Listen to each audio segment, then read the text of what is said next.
Health insurance plan के videos ने आपकी बहुत मदद की है, ऐसा आपके कमेंट से मुझे पता चल गया है। तो क्यों ना इस कड़ी में आज एक और वीडियो जोड़ दें। आज हम बात करेंगे केयर हेल्थ इंश्योरेंस के प्लान केयर सुप्रीम के बारे में। सबसे पहले जानेंगे इस प्लान को खरीदने के लिए एलिजिबिलिटी क्या है, उसके बाद इसकी सारी कवरेज और बेनिफिट्स का जिक्र करेंगे। वन बाय वन मैं आपको सारे फीचर्स बताऊंगा बिल्कुल आसान भाषा में। फिर वेटिंग पीरियड का जिक्र करेंगे। वेटिंग पीरियड का मतलब है कितने टाइम के बाद कौन सा इलाज ये प्लान कवर करेगा। और इस प्लान की सबसे खास बात एड ऑन्स यानी कि ऑप्शनल फीचर्स के बारे में आपको बताऊंगा। टोटल ऐसे 15 ऑप्शनल फीचर्स हैं जो आप अपनी पॉलिसी में पिक एंड चूज करके अपने प्लान को मॉडिफाई कर सकते हैं। अगर आपने इन 15 एड ऑन फीचर्स को समझ लिया तो आप बहुत सा पैसा बचा सकते हैं वेस्ट होने से। और वीडियो के एंड में मैं आपको एक्सक्लूजन्स के बारे में बताऊंगा, यानी कौन कौन से इलाज ये प्लान कभी भी कवर नहीं करेगा।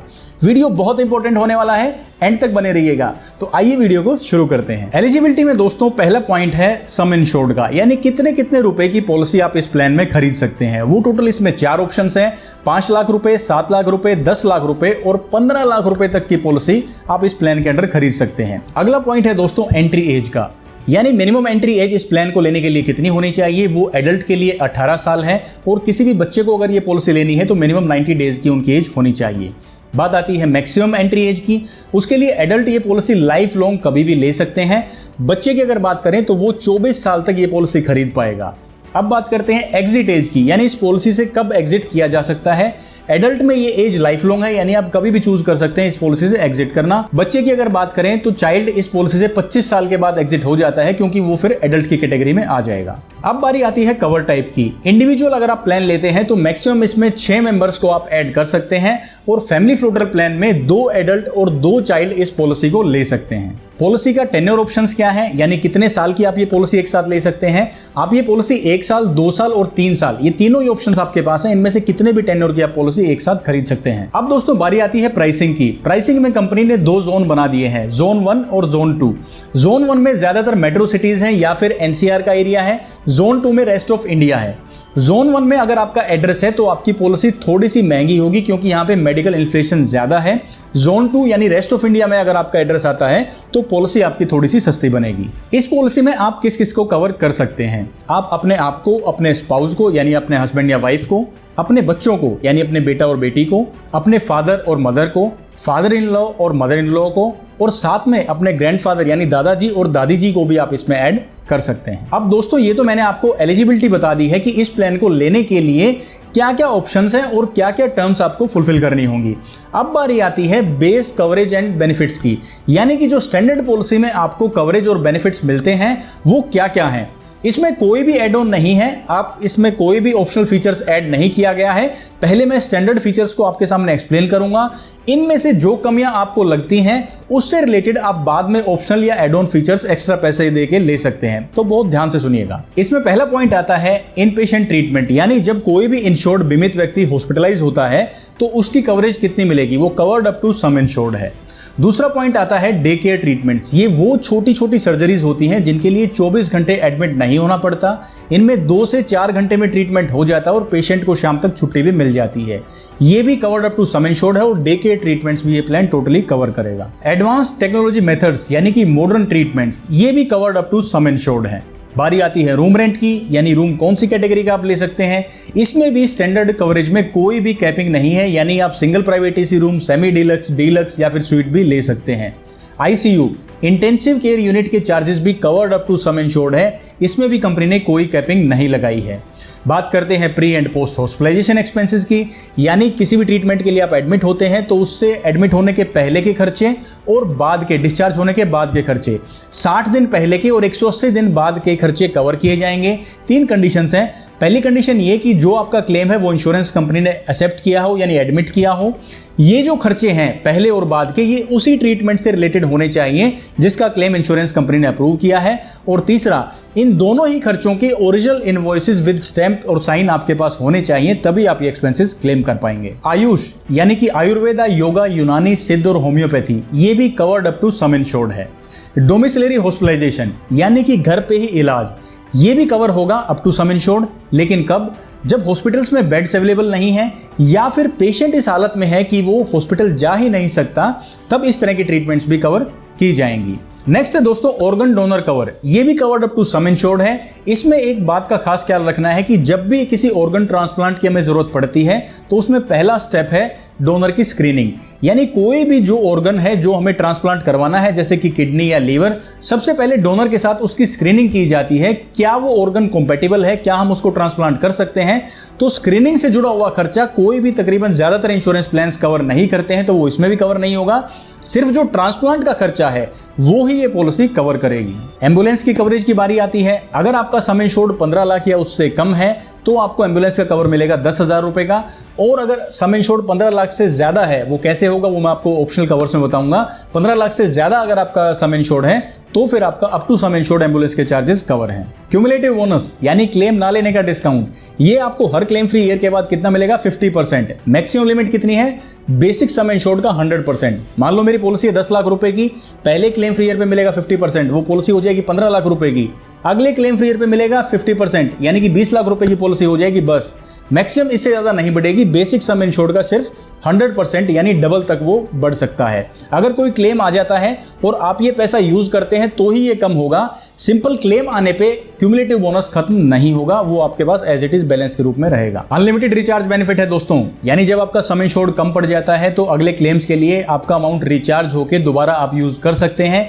लेकिन कुछ कंडीशंस हैं जो आपको जरूर ध्यान से सुन लेनी चाहिए।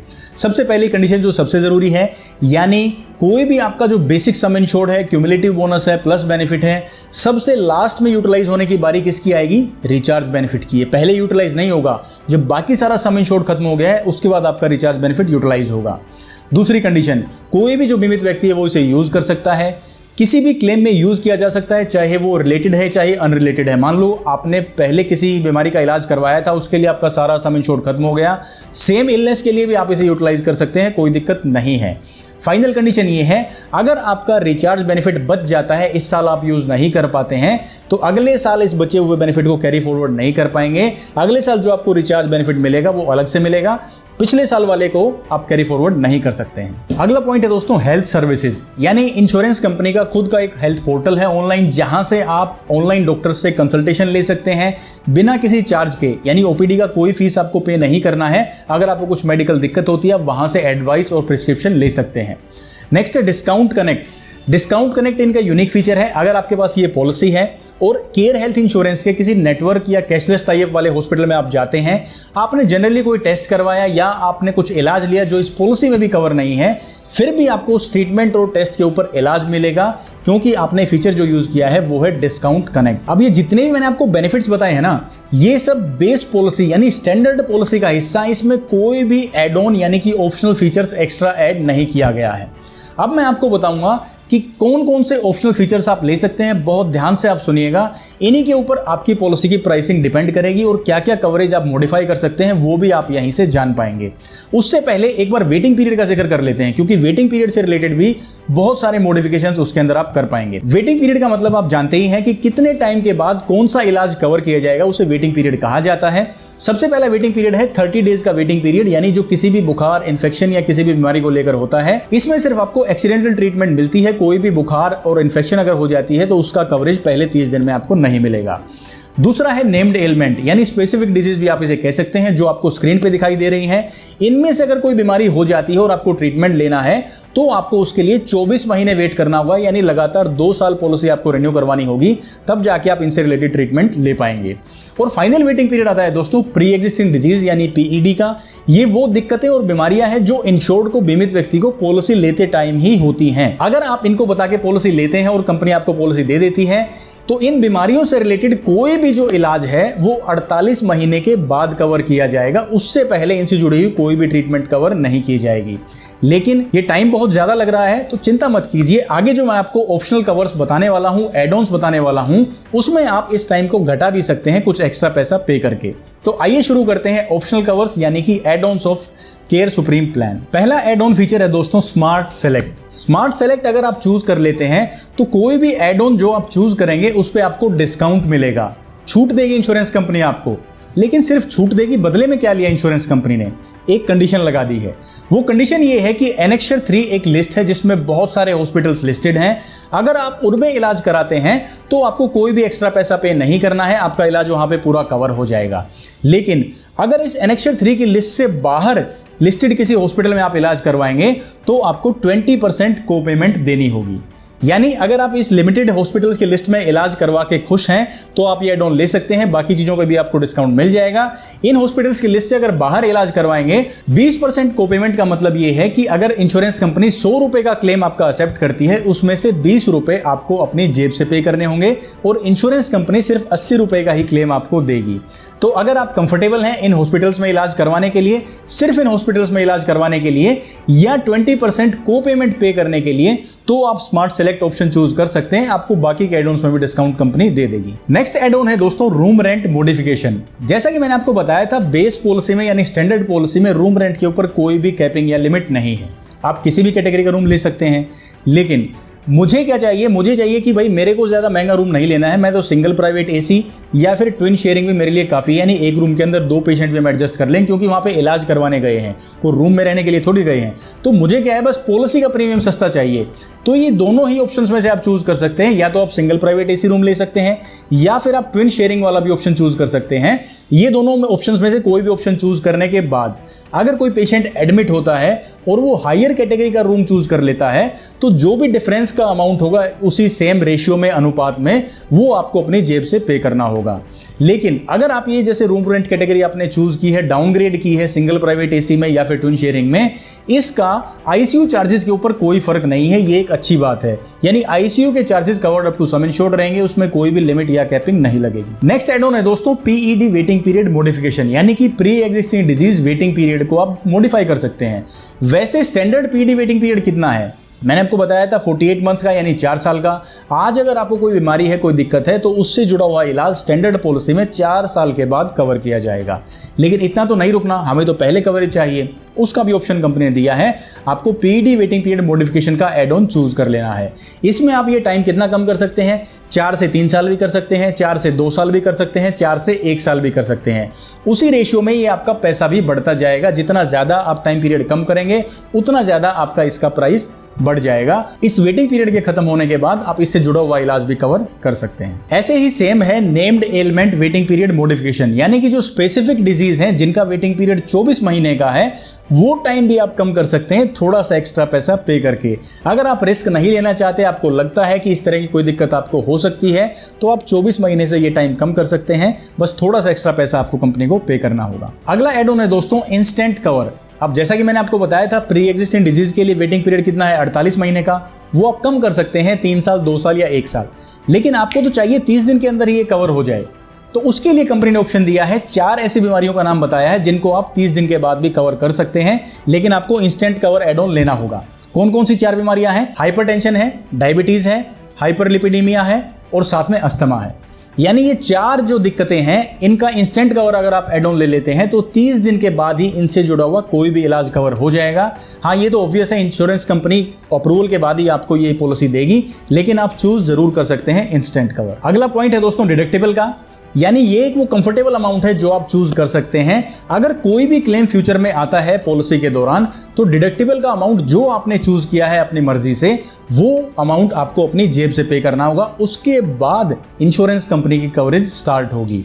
ये मैं आपको एक एग्जांपल से समझाता हूं। डिडक्टिबल के एग्जांपल में टोटल 3 केस हम देखेंगे, अलग अलग तरह से क्लेम के एग्जांपल लेके आपको बता देता हूं। पहले केस में सम एश्योर्ड है आपका 25 लाख रुपए।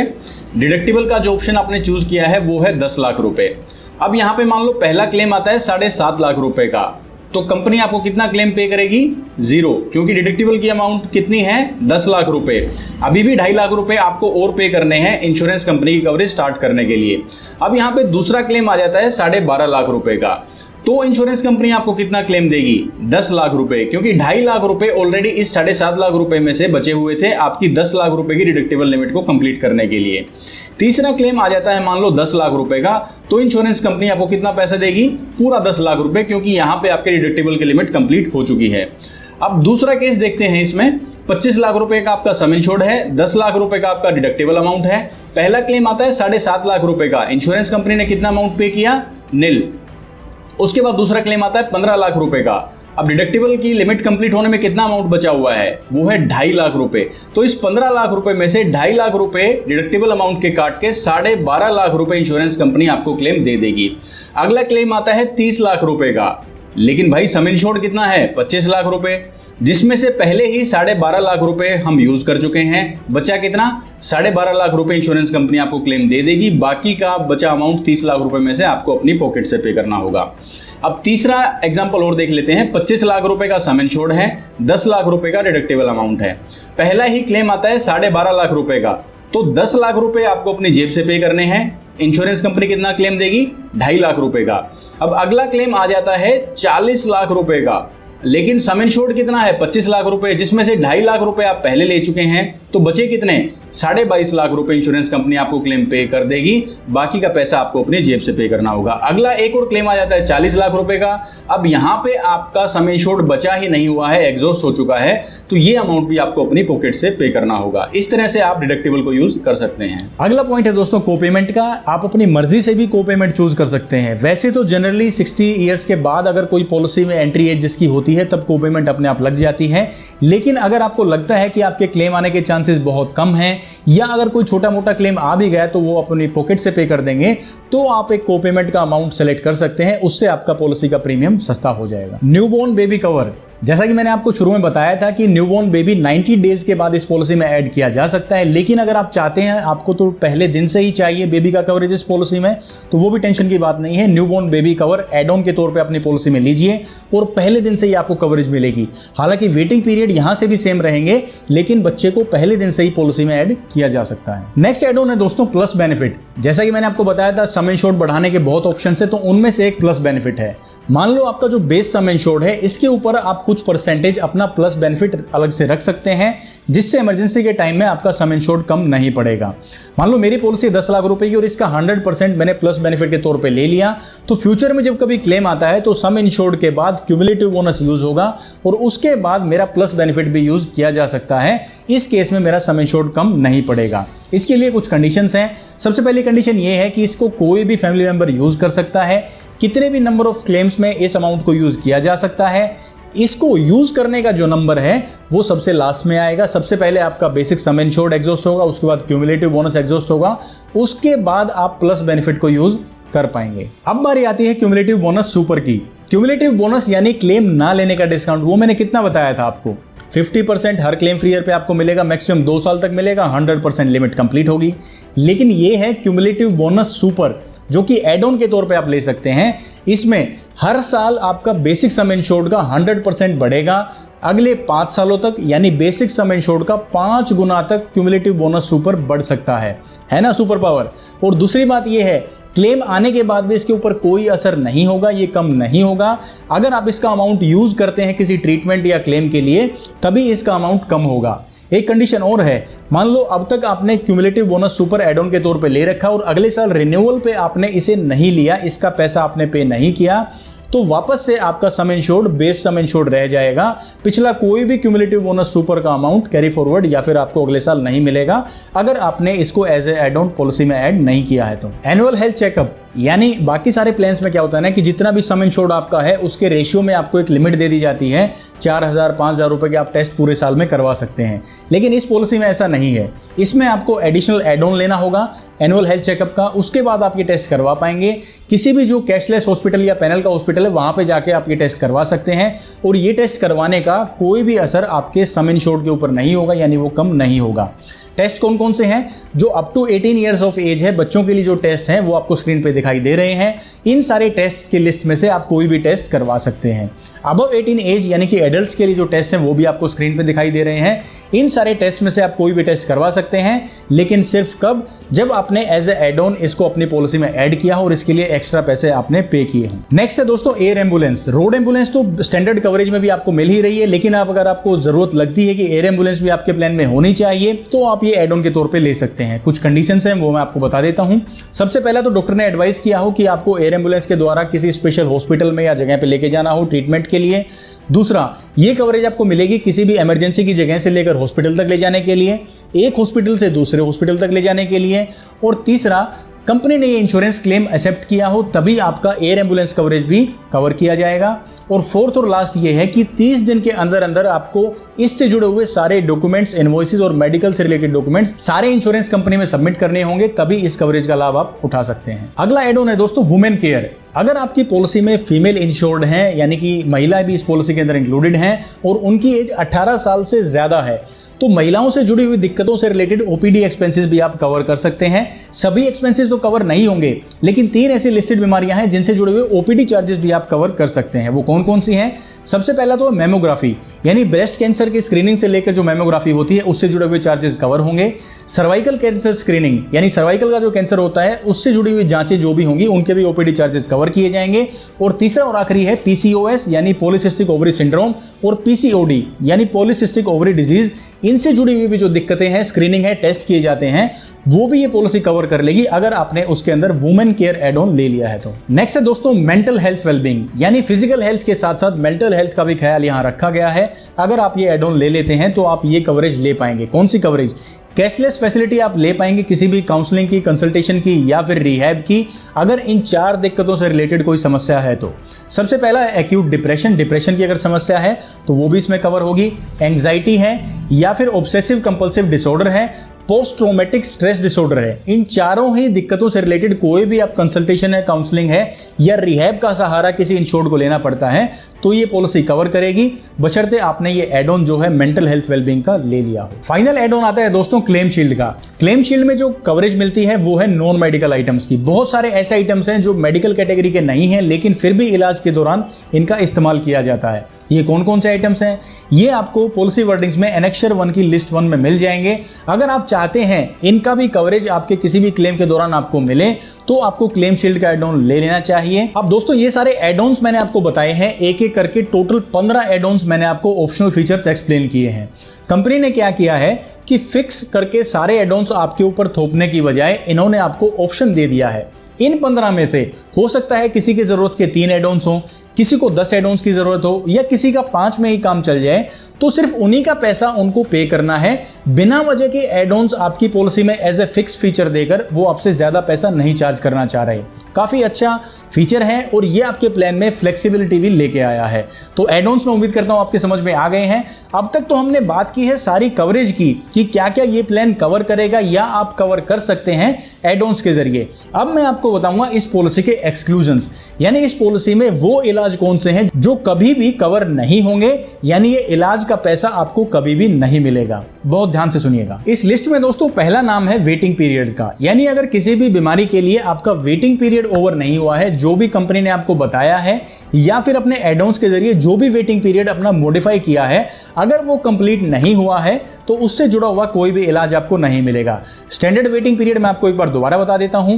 प्री एग्जिस्टिंग डिजीज के लिए आपको 48 महीने रुकना पड़ेगा, जो भी नेम्ड एलिमेंट है या फिर स्पेसिफिक डिजीज है उनके लिए 24 महीने, और 30 दिन का स्टैंडर्ड वेटिंग पीरियड होता है जो किसी भी बुखार या इन्फेक्शन को लेकर है। हालांकि एड ऑन्स के जरिए आप इन्हें मॉडिफाई करके कम कर सकते हैं। अब दोस्तों बात करते हैं परमानेंट एक्सक्लूजन्स की। ये वो एक्सक्लूजन है जो ज्यादातर हेल्थ इंश्योरेंस कंपनीज कवर नहीं करती हैं, और इसमें पहला नाम है इन्वेस्टिगेशन एंड इवैल्यूएशन, यानी आपको कोई तकलीफ नहीं है, आप जस्ट वैसे ही अपनी बॉडी चेकअप करवा रहे हैं। इसके लिए आपने कुछ डायग्नोसिस टेस्ट करवाए हैं। ये इस तरह के जो टेस्ट के खर्चे हैं वो इंश्योरेंस कंपनी कभी भी कवर नहीं करेगी। नेक्स्ट है रेस्ट क्योर एंड रिहैब, यानी कि डॉक्टर ने आपका इलाज कर दिया है, उसके बाद आपको घर पे आराम करने के लिए बोला है, लेकिन इस दौरान आपको किसी प्रोफेशनल नर्स या ट्रेंड अटेंडेंट की जरूरत पड़ती है, तो इस तरह के खर्चे भी इंश्योरेंस कंपनी कवर नहीं करेगी। अगला नंबर आता है ओबेसिटी एंड वेट कंट्रोल। मोटापे से जुड़ी हुई सर्जरी भी इसमें कवर नहीं होगी, लेकिन अगर कुछ स्पेशल कुछ प्रोटोकॉल्स हैं और BMI इंडेक्स को लेकर कुछ रूल्स एंड रेगुलेशन है, उसके बाद इसे कवर किया जा सकता है। नेक्स्ट है चेंज ऑफ जेंडर ट्रीटमेंट। अगर आप अपने से अपोजिट सेक्स से जुड़े हुए कोई भी कैरेक्टरिस्टिक का ट्रीटमेंट करवाते हैं, सर्जरी करवाते हैं, तो वो इसमें कवर नहीं की जाएगी। अगला एक्सक्लूजन है कॉस्मेटिक और प्लास्टिक सर्जरी। अगर कोई बॉडी पार्ट ब्यूटीफाई करने के लिए आप प्लास्टिक सर्जरी करवाते हैं तो वो इसमें कवर नहीं होगा। हालांकि एक्सीडेंट के बाद की जाने वाली जरूरी प्लास्टिक सर्जरी कवर की जा सकती है। नेक्स्ट है हजार्डस एंड एडवेंचर स्पोर्ट्स। ये इस तरह के खेल हैं जिनमें बहुत ज्यादा जोखिम है, जिनको आपको खेलने से चोट लगने के चांसेस बहुत ज्यादा हैं। इनमें पार्टिसिपेट करने से अगर आपको कोई दिक्कत होती है, कोई चोट लगती है, तो वो ये पॉलिसी कवर नहीं करेगी। अगला पॉइंट है ब्रीच ऑफ लॉ। कोई ऐसी एक्टिविटी जो गैर कानूनी है उसमें अगर आपको कोई इंजरी होती है, चोट लगती है, तो वो भी ये पॉलिसी कवर नहीं करेगी। अगला पॉइंट है एक्सक्लूडेड प्रोवाइडर्स। ये लिस्ट आपको अभी स्क्रीन पे दिखाई दे रही है, हालांकि ये आज की लिस्ट है। अपडेटेड लिस्ट आप इंश्योरेंस कंपनी की वेबसाइट पे भी चेक कर सकते हैं, जो टाइम टू टाइम चेंज होती रहती है। एक्सक्लूडेड लिस्ट का मतलब ये है कुछ हॉस्पिटल्स और डॉक्टर्स इंश्योरेंस कंपनी ने एक्सक्लूडेड लिस्ट में डाल दिए हैं। यहां पे लिया गया कोई भी इलाज इंश्योरेंस कंपनी कवर नहीं करेगी। अगर आप यहां पे इलाज करवाते हैं इन हॉस्पिटल्स में इन डॉक्टर्स से, तो इंश्योरेंस कंपनी ये क्लेम आपको पे नहीं करेगी। हालांकि किसी इमरजेंसी सिचुएशन में इन हॉस्पिटल्स में पेशेंट को ले जाया जाता है तो फर्स्ट एड तक का जो इलाज है, यानी जब तक हालत स्टेबलाइज होती है तब तक का इलाज तो आपको कवरेज मिल जाएगी, लेकिन पूरे इलाज का कवर आपको यहाँ पे नहीं मिलेगा। Treatment of alcoholism and drug abuse, यानी नशे से जुड़ा हुआ कोई भी बीमारी है, कोई इलाज है या विड्रॉल सिम्टम्स है नशा छोड़ने की वजह से, वो ये कंपनी कभी भी कवर नहीं करेगी। अगला पॉइंट है दोस्तों treatment in nature cure clinic and spas, यानी आप किसी भी 5 स्टार फैसिलिटी में जाते हैं, वहां आपको आयुर्वेदिक मसाज और ट्रीटमेंट्स मिलती हैं जिनसे आपकी बॉडी रिफ्रेश फील करती है। ये कोई मेडिकल नेसेसिटी नहीं है, इसलिए इनका खर्चा भी कवर नहीं होगा। डाइटरी सप्लीमेंट्स, कोई भी ऐसे मिनरल्स और मल्टीविटामिन्स हैं जो बिना डॉक्टर की प्रिस्क्रिप्शन के अगर आप लेते हैं तो वो भी कवर नहीं किए जाएंगे। रिफ्रैक्टिव एरर, यानी कि आंख कमजोर होने की लेजर सर्जरी, ये भी इसके अंदर कवर नहीं होगी। कवर की जा सकती है सिर्फ अगर आपका आंखों का जो नंबर है वो 7.5 डायोप्टर से ज्यादा है, पॉजिटिव या नेगेटिव। अनप्रूवन ट्रीटमेंट्स, कुछ ऐसे इलाज हैं जिनको साइंस प्रूव नहीं करती कि इनसे किसी बीमारी का इलाज होता है, ऐसा इलाज अगर आप ले लेंगे तो भी इंश्योरेंस कंपनी वो कवर नहीं करेगी। अगला पॉइंट है दोस्तों मैटरनिटी का, यानी चाइल्ड बर्थ से रिलेटेड कोई भी इलाज ये पॉलिसी कभी भी कवर नहीं करेगी। और फाइनल पॉइंट है इनफर्टिलिटी और स्टेरिलिटी, यानी असिस्टेड रिप्रोडक्शन ट्रीटमेंट, IVF जैसे ट्रीटमेंट आप लेते हैं, या फिर स्टेरिलाइजेशन यानी नसबंदी से जुड़ा हुआ कोई इलाज होता है, तो वो भी ये पॉलिसी कभी भी कवर नहीं करेगी। अब इसके बाद दोस्तों जिक्र कर लेते हैं स्पेसिफिक एक्सक्लूजन का, यानी ये भी वो एक्सक्लूजन है जो ये प्लान कवर नहीं करेगा। इस लिस्ट में पहला नाम है सेल्फ इंजरी या सुसाइड, यानी अगर आप खुद को चोट पहुंचाते हैं, इससे इंजरी हो जाती है, या फिर आप सुसाइड अटेम्प्ट करते हैं, तो वो ये पॉलिसी कवर नहीं करेगी। नेक्स्ट है दोस्तों RMO चार्जेस, सरचार्ज या सर्विस चार्जेस। इनमें से अगर किसी नाम के अंडर आपके कुछ चार्जेस लिखे हुए हैं तो वो ये पॉलिसी आपको पैसे नहीं देगी।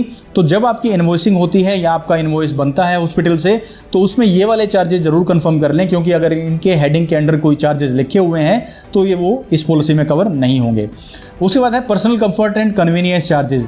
अगर आपको कोई रूम मिला हुआ है, उसके अंदर आप एडिशनल फैसिलिटी कुछ लेते हैं, आपने टीवी लगवाया है, कुछ और कंफर्ट या कन्वीनियंस के लिए आप कुछ एक्स्ट्रा पैसे पे करते हैं हॉस्पिटल को, तो वो भी इसके अंदर कवर नहीं किया जाएगा। Ventilator support after being mentally dead, यानी जब पेशेंट मेंटली डेड घोषित कर दिया जाता है उसके बाद भी हॉस्पिटल अगर उसे वेंटिलेटर पर रखता है, इस तरह के बहुत से चार्जेस इकट्ठे हो जाते हैं और इसमें बहुत क्लेम रिजेक्शन भी आते हैं, तो इस तरह के चार्जेस भी ये प्लान कवर नहीं करेगा। और फाइनल है हेयर ट्रांसप्लांट या विग से जुड़ा हुआ कोई भी गंजेपन से जुड़ा हुआ इलाज है, चाहे वो विग्स खरीदना है, वो भी इस पॉलिसी में कवर नहीं होगा। तो दोस्तों ये था केयर हेल्थ इंश्योरेंस पॉलिसी का प्लान केयर सुप्रीम। सारे features, coverage, benefits, add ons, exclusions मैंने तकरीबन मेन पॉइंट्स आपको बता दिए हैं, अच्छे से उनको एक्सप्लेन किया है। फिर भी हो सकता है आपका कोई अलग सवाल, अलग डाउट आपके मन में अभी आ रहा हो किसी भी पॉइंट को लेकर, तो बिल्कुल 1 सेकंड भी वेट मत कीजिए, तुरंत अभी कमेंट सेक्शन में अपना सवाल पूछिए, मुझे बहुत खुशी होगी आपके सवाल का उत्तर देकर। दोस्तों इस वीडियो ने अगर आपकी जानकारी में कुछ इजाफा किया है या फिर ये वीडियो आपके काम आएगा पॉलिसी खरीदते टाइम, पॉलिसी अगर आपने खरीद ली है तो इस्तेमाल करते भी आपके बहुत काम आएगा, अगर इन सारी ही चीज़ों से अगर कोई कुछ वैल्यू मैंने आपके लिए क्रिएट की है तो प्लीज़ इस वीडियो को तुरंत लाइक कीजिए और चैनल को सब्सक्राइब करना ना भूलें। मैं हरविंदर सिंह अब आपसे लेता हूं इजाजत, मिलूंगा आपसे अगले वीडियो में और इंपॉर्टेंट और इन्फॉर्मेशन जानकारी के साथ। तब तक के लिए अपना ख्याल रखिए, खुश रहिए और स्वस्थ रहिए। जय हिंद।